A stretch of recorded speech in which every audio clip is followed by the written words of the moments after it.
ہفتے کی رات ہم تینوں بہنیں رات دیر گئے تک جاگ کر باتیں کرتی رہیں۔ یہی کوئی رات کے 2 بجے ہوں گے، ہمیں ایسا لگا باہر ٹی وی لانچ سے باتوں کی آواز آ رہی ہے۔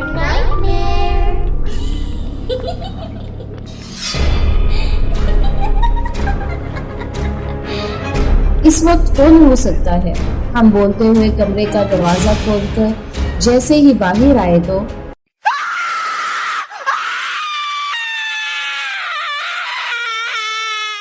رات کا کھانا تیار کر کے میں فارغ ہوئی تو باورچی خانے سے نکلتے ہوئے میری نظر دیوار پر لگی گھڑی پر پڑی۔ اف، کتنی دیر ہو گئی! میں نے جلدی سے سامنے صوفے پر پڑی چادر اٹھا کر اوڑھی اور گھر کی چابی پرس میں ڈال کر گھر سے باہر نکل گئی۔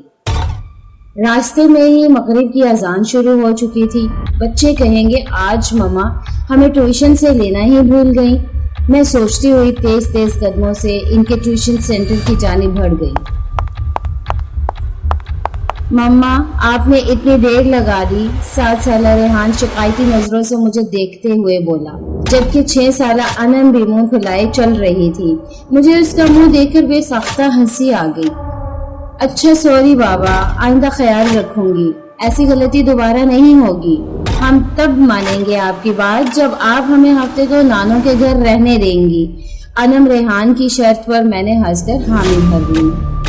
جلدی چلو، تم لوگوں کے بابا بھی گھر آنے والے ہوں گے۔ میں دونوں کا ہاتھ پکڑ کر سامنے والی گلی میں داخل ہو گئی۔ یہ راستہ شارٹ کٹ تھا، ادھر سے جلدی گھر آ جاتا تھا۔ ویسے تو میں روڈ سے ہی جاتی تھی، زیادہ تر اس گلی سے گزرتے ہوئے کتراتی تھی۔ اف ماما، یہ کتنا ڈراؤنا گھر ہے، اس کو دیکھ کر ڈر لگ رہا ہے۔ ریحان ہاؤس نمبر 450 کو دیکھتے ہوئے بولا، جو بالکل اندھیرے میں ڈوبا ہوا تھا۔ عجیب وحشت برس رہی تھی۔ اس کی بات پر میں دونوں بچوں کو لے کر جلدی سے آگے بڑھ گئی۔ رات کام سے فارغ ہو کر بستر پر لیٹی تو بے ساختہ نظروں کے سامنے وہ گھر آ گیا۔ اس گھر سے میرا ماضی جڑا ہوا تھا۔ میں آہستہ آہستہ اپنے بیتے ماضی کو سوچنے لگی۔ میرا نام علینا ہے، ہم 3 بہنیں اور 1 بھائی ہیں۔ میرے بابا آرمی میں ہوا کرتے تھے، جبکہ اماں سادہ سی گھریلو خاتون تھی۔ میں انٹر میں تھی تو بابا نے اماں کی خواہش پر بڑا گھر لے لیا، کیونکہ جس گھر میں ہم تھے وہ گھر ہمیں کافی چھوٹا پڑ رہا تھا۔ جس دن بابا نے نیا گھر لیا ہم سب بہن بھائی بہت خوش تھے۔ 2 منزلہ یہ بنگلہ نہایت خوبصورت تھا۔ نیچے والے حصے میں 3 بیڈ روم، بڑا سا ٹی وی لانچ اور ڈرائنگ روم اور باورچی خانہ تھا، جبکہ اوپری حصے میں 2 bed room, T we launch اور ایک اسٹڈی روم تھا۔ چھوٹا سا باغیچہ تھا جس میں نیم اور بیر کے درخت لگے تھے اور کارپورچ اتنا تھا کہ ایک گاڑی کھڑی ہو جائے۔ میری بڑی بہن مہرین جو مجھ سے 2 سال بڑی تھی، اور پھر اس سے چھوٹی ثنا جو 1 سال بڑی تھی، پھر میں تھی اور سب سے چھوٹا ہمارا بھائی جو اس وقت 7ویں جماعت میں تھا۔ ہم تینوں بہنوں نے اوپر والے بیڈ روم لیے، جبکہ نیچے حارث اماں بابا کے ساتھ رہتا تھا۔ ہم تینوں بہنیں چونکہ کافی ڈرپوک ہیں تو ہم ایک ساتھ ایک بیڈ روم میں ہی سوتی تھی۔ جس دن ہم شفٹ ہوئے اس دن کافی تھکن ہو گئی تھی۔ رات گئے تک سامان وغیرہ سمیٹ کر فارغ ہوئے۔ باقی کا کام اب کل کر لینا، اب جاؤ تم لوگ بھی سو جاؤ۔ کھانے سے فارغ ہوئے تو امی بولی تو ہم تینوں بہنیں اوپر آ کر لیٹ گئیں۔ تھکن اس قدر تھی کہ لیٹتے ہی نیند آ گئی۔ ابھی سوئے زیادہ دیر نہیں ہوئی تھی کہ مجھے نیند میں ایسا لگا کہ کوئی باہر دروازہ دے جا رہا ہے۔ میں نے اٹھ کر دروازہ کھولا تو سامنے کالی بلی کھڑی مجھے گھور رہی تھی۔ اس کو دیکھ کر میری بے ساختہ چیخ نکل گئی۔ میری چیخ پر میری بہنیں گھبرا کر اٹھ گئیں۔ کیا ہو گیا؟ سب خیر تو ہے؟ مہرین نے میرے پاس آ کر پوچھا۔ تم بلی سے ڈر گئی؟ اس نے حیرت سے بلی کو دیکھتے ہوئے کہا، اور میں شرمندہ ہو کر واپس بستر پر آ کر لیٹ گئی۔ ہفتے کی رات ہم تینوں بہنیں رات دیر گئے تک جا کر باتیں کرتی رہیں۔ یہی کوئی رات کے 2 بجے ہوں گے، ہمیں ایسا لگا باہر ٹی وی لانچ سے باتوں کی آواز آ رہی ہے۔ اس وقت کون ہو سکتا ہے؟ ہم بولتے ہوئے کمرے کا دروازہ کھول کر جیسے ہی باہر آئے تو ایسا معلوم ہوا جیسے یہ باتوں کی آواز باورچی خانے سے آ رہی تھی۔ باورچی خانے میں نے جھانکا تو وہ کالی بلی سامنے کاؤنٹر پر بیٹھی نظر آئی۔ ہمیں دیکھ کر اس نے چھلانگ لگائی اور سامنے کمرے میں گھس گئی۔ ہم ابھی سمجھ نہیں پائے تھے کہ یہ ہوا کیا۔ پھر ہماری نظر سامنے جلتے چولہے پر پڑی۔ ایسی خوشبو آ رہی تھی کہ جیسے کچھ پک رہا تھا۔ مہرین نے آگے بڑھ کر چولہا بند کیا۔ ہم تینوں ہی گھبرا سے گئے تھے۔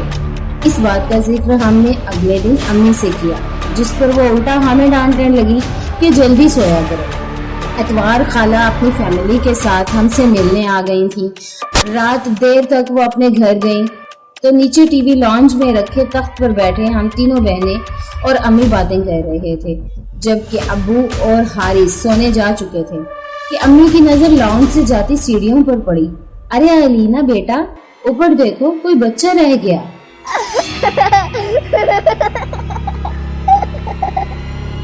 خالہ کے چھوٹے چھوٹے بچے تھے، کافی شرارتی سے۔ امی کو لگا کوئی بچہ اوپر نہ رہ گیا ہو۔ امی کی بات پر ہماری نظر بھی اوپر کی جانب جاتی سیڑھیوں پر اٹھی تو دیوار پر چھوٹے بچے کا سایہ نظر آیا۔ میں نے اٹھ کر اوپر جا کر دیکھنے لگی، مگر وہاں کوئی بھی نہیں تھا، جس پر میں خوف زدہ ہو کر تیزی سے نیچے آ گئی۔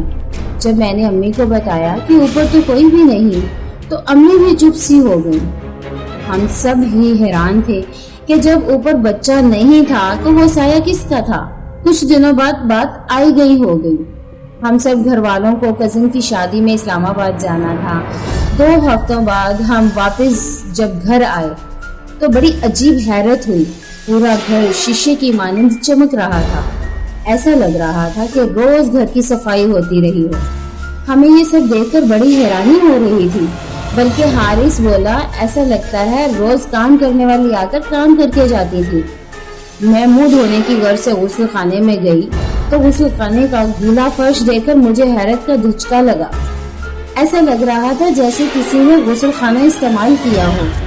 پھر تو یہ معمول بن گیا، گھر کے افراد گھر سے باہر ہوتے تو غسل خانہ بھی استعمال ہوتا، اور باورچی خانے میں بھی رات گئے کٹھر پٹھر کی آوازیں آتی۔